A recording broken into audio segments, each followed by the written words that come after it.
Okay, welcome to this part of the differential equation. This is the partial differential equation. First, all of us, we should know about the basic preliminaries regarding partial differential equation. As we know, differential equation is a differential equation which contains only derivatives, dy by dx, differentials. Then we call it as the differential equation. Here we consider partial differential equation. Therefore, what is basic about partial differential equation? Here, important thing is that suppose y is equal to f of x, then we know that x is independent variable and y is dependent variable, and the derivative on this function is pure derivative. But here now we consider two independent variables, say x and y. X and y are the two independent variables and z is a dependent variable. Then derivative on z with respect to x, keeping y as a constant, it is partial. Similarly, derivative of z with respect to y, keeping x as a constant, it is also partial. Therefore, from such a type of equation, dou z by dou x, dou z by dou y, these are the symbols, dou, or you may say dava. That is dou z by dou x, dou z by dou y are the partial derivatives. And when it contains in equation, then we call it as a partial differential equation. Not only for such a type of equation, also suppose u is equal to f of x, y, z. What it means? This is also again one function where x, y, z are the three independent variables. And therefore, if x, y, z are independent variables, then differentials of function u with respect to x, keeping y and z are constant, then dou u by dou x, this is partial derivative. Similarly, dou u by dou y, dou u by dou z, that is, if that equation, differential equation, contains one or more partial derivatives, it is called partial derivative, partial differential equation. Here, two or more than two independent variables are there. Partial differential equation contains one or more partial derivatives of the functions of two or more independent variables. These are some examples relating to this partial derivative. 2 dou z by dou x plus x is equal to dou z by dou y. This is the equation, no doubt. Here are partial derivatives, dou z by dou x and dou z by dou y, and hence we call it as a z is the function of x and y, where x and y are the independent variables, and this is the partial differential equation. Similarly, this is also one partial differential equation. Dou z by dou x raised to 5, dou z by dou x square raised to 3 is equal to 2x dou z by dou x. For solving such a type of partial differential equation, we should know the symbolic representations or notations. Hence, here we write notations. Let x and y be two independent variables. X and y are the two independent variables, and z be dependent variable. Z is dependent on these two variables. Then we use these type of notations. Here, what is dependent, what is independent, we should know about that dependent and independent. आपल्याला माहित असलं पाहिजे काय dependent का म्हणतात किंवा independent का म्हणतात. तर त्याचं कारण असं आहे, कोणतेही फंक्शन असलं तर ते फंक्शन सुरू होण्यासाठी आपल्याला डोमेन आणि कोडोमेन यांची आवश्यकता असते. बरोबर आहे? कोणतेही तुम्ही जरी कुठलाही जरी फंक्शन जरी तुम्ही विचारात घेतलं तर त्या फंक्शनसाठी महत्त्वाची गोष्ट काय आहे तर डोमेन आणि कोडोमेन. म्हणजे फंक्शन सुरू करण्यासाठी कुठला तरी एक सेट आवश्यक आहे आणि तो सेट पहिल्यांदा आपण घेतो आणि नंतर दुसरा सेट घेतो. अशा प्रकारे हे फंक्शन असतं. म्हणजे फंक्शन एनी फंक्शन इथं आपण बघूया या जरा जाग्यामध्ये. समजा हा ए सेट आहे, हा बी सेट आहे आणि हे फंक्शन आहे. तर इथं ए डोमेन म्हणतो आपण त्याला आणि बी कोडोमेन. म्हणजे हे फंक्शन कोणतंही फंक्शन मराठीत कार्यक्रम, प्रोग्राम किंवा आता आपलं जे लेक्चर सुरू आहे हे लेक्चर.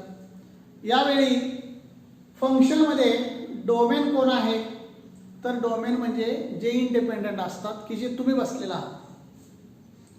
तुम्ही या पाहू शकता किंवा नाही पाहू शकत. त्यामुळे तुमची इच्छा असेल तर तुम्ही लगेच चॅनेल सुरू करणार, लगेच बघणार. तुमची इच्छा झाली बंद करणार. म्हणजे इंडिपेंडंट व्हेरिएबल कुठं असतो इथं असतो आणि ते तुम्ही असता सगळे या फंक्शनमध्ये. आणि जो वक्ता आहे किंवा बोलणारा जो आहे किंवा मी म्हणा या ठिकाणी असतो. हे कोडोमेन इथं असतो. कारण कोडोमेन हा नेहमी डिपेंडंट असतो. या ठिकाणी झेड हा काय दिसतोय डिपेंडंट दिसतोय आणि एक्स आणि वाय काय दिसत आहे इंडिपेंडंट आहे. असं हे डिपेंडंट आणि इंडिपेंडंटचं रिलेशन म्हणजे फंक्शन. हे कसं असतं तर for every x belongs to A there exist y belongs to B such that f from A to B is function. म्हणजे श्रोता कमीत कमी एक पाहिजे तरच कार्यक्रम चालतो.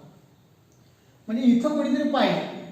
डोमेनमध्ये कोणच नाही तर फंक्शन चालेल का नाही चालत. डोमेनमध्ये कुणीतरी लागतं मग फंक्शन चालतं. म्हणजे इंडिपेंडंट आहे. आणि म्हणून असे इंडिपेंडंट एकापेक्षा जास्त असतील 2, 3, 4 तर ते जे डेरिव्हेटिव्ह तयार होतील ती डेरिव्हेटिव्ह सगळी पार्शियल डेरिव्हेटिव्ह होतील. आणि म्हणून इथं आपण कन्सिडर फक्त 2 इंडिपेंडंट व्हेरिएबल करतोय सोयीसाठी. X and y be 2 independent variables and z be dependent variable. Then use this notations. काय नोटेशन्स आहेत तर P is equal to do z by do x, Q is equal to do z by do R is equal to do z by do x square, T is equal to do 2z by do y square आणि S is equal to do 2z by do x डो Y. ही जी symbol आहेत P, Q, R, T आणि S ही universal accepted notations आहेत. हे काय आपण गृहीत धरलेले आहेत. हे सगळं ठरलेलं आहे. जर P असेल कुठं तर अर्थच त्याचा Pचा काय आहे डो झेड बाय डो एक्स आहे. म्हणजेच partial derivative of function z with respect to x असा त्याचा अर्थच आहे. ठरलेला आहे. तर पार्शियल डिफरन्शियल इक्वेशनमध्ये सुद्धा जसं डिफरन्शियल इक्वेशनमध्ये आपण ऑर्डर डिग्री हे बघत होतो शब्द तशी इथं सुद्धा आपल्याला पाहता येते. काय म्हटलं पाहता order of partial differential equation is defined as order of highest partial derivative. Highest partial derivative. आणि degree of partial differential equation is power of म्हणजे आपण जी कंसाच्या बाहेर लिहितो डोक्यावर त्याला पॉवर आपण म्हणतो. ती power of highest order derivative which occur in that partial differential equation. तर इथं काही उदाहरण आहे ऑर्डर आणि डिग्री सांगणारे. MCQ क्वेश्चन्स जे असतात त्याच्यात या क्वेश्चन्सचा अंतर्भाव होत असतो. त्यामुळे माहीत पाहिजे आपल्याला.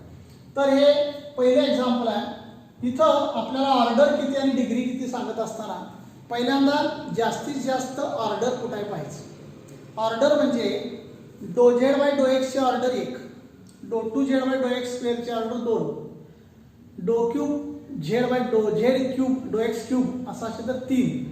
म्हणजे ऑर्डर ही त्या ठिकाणी जवळच असते. इथं बघा याची 1 आहे आणि याची 2 आहे.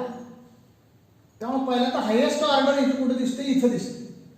त्यामुळे या टर्मला चेक करायचं. ही टर्म चेक करायची. इथं ऑर्डर किती 2. मग डिग्री याचीच बघायची याची नाही बघायची. याची जरी 3 असली तरी ही त्या इक्वेशनची डिग्री असत नाही.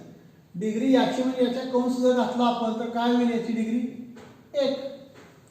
म्हणून पहिल्यांदा ऑर्डर बघायची आणि नंतर डिग्री पाहायचं प्रत्येक ठिकाणी. इथं सुद्धा मॅक्झिमम इथं दिसते का डो क्यूब झेड अपॉन डो एक्स क्यूब, इथं नाही दिसत, इथं दिसते. त्यामुळे इथं ऑर्डर आपल्याकडे किती आहे 3 आहे इथं ऑर्डर. मग त्यालाच असणारी डिग्री किती आहे 2. तर ऑर्डर आणि degree, order is 3, degree is 2 of this entire partial differential equation. Total partial differential इक्वेशनची ही ऑर्डर आहे. तसं थर्ड एक्झाम्पल, इथं तुम्हाला हे जास्त दिसतंय do two z by do x square. त्यामुळे do two z by do x स्क्वेअरची ऑर्डर 2 आहे आणि याचीच आपण जर बघितली तर याची ऑर्डर किती आहे, डिग्री पॉवर किती आहे, पॉवर 1 आहे, म्हणजे डिग्री 1 आहे. तसं इथं सगळीकडं काय दिसते तुम्हाला, डिग्री 1 आहे, पॉवर सुद्धा 1 आहे, म्हणून order 1 degree 1. And this is the fifth example. इथं हायेस्ट ऑर्डर कुठे दिसते, इथं दिसते का, काय इथं दिसते, तर या ठिकाणी दिसते. कारण डो 4 ही हायेस्ट आहे, त्यामुळे त्याची डिग्री झाली, ऑर्डर झाली 4 आणि डिग्री काय, पॉवर. डिग्री म्हणजे ब्रॅकेटच्या बाहेर डोक्यावर लिहिलेलं 3, म्हणजे ऑर्डर इज 4 आणि degree is 3. These are the 2 order and degree of differential partial differential equations. आपल्याला विचारलं जातं, अशी एक्झाम्पल्स आपण स्वतः तयार करू शकतो. इथं आणखी 2 उदाहरणं आहेत तशा प्रकारचे. याची ऑर्डर किती दिसते, 1 दिसते आणि डिग्री सुद्धा 1. इथं ऑर्डर याची 2 दिसते पहा, कारण इथं हायेस्ट ऑर्डर आहे आणि याची डिग्री 3 आहे. इथली नाही पाहिजे, इथं 5 आहे म्हणून डिग्री 5 असं नाही, डिग्री यातलीच पाहिजे, मग बरोबर येतं. तर अशा प्रकारे काही उदाहरण आपल्याला सांगता येतात. Then there are 2 again concepts, लेकिन linear partial differential equation. What is meant by linear partial differential equation? If their degree is 1 for a dependent variable, म्हणजे जो डिपेंडंट झेड जो आहे त्याची डिग्री जर 1 असेल तर आपण काय म्हणणार आहोत, first degree in differential equation पाहिजे, तर त्याला लिनियर असं म्हणतात. म्हणजे थोडक्यात डो यू बाय डो झेड, डो यू बाय डो एक्स, डो यू बाय डो वाय. इथं काय दिसतंय, डिपेंडंट व्हेरिएबल जो यू आहे, डोक्यावर असणारा यू असतो, त्याची पॉवर डिग्री फक्त 1 पाहिजे, 1च्या वर नको आहे. इथं डिग्री 1 असणार ही 2 उदाहरणं आहेत, पण इथं डिग्री 2 आहे. दिस इज नॉट लिनियर. तसं काही उदाहरण, if it is not linear, जर लिनियर नसेल म्हणजेच फर्स्ट डिग्री नसेल तर non linear partial differential equation. तर ही जी 2 उदाहरणं आहेत ही कसली आहेत, नॉन लिनियर.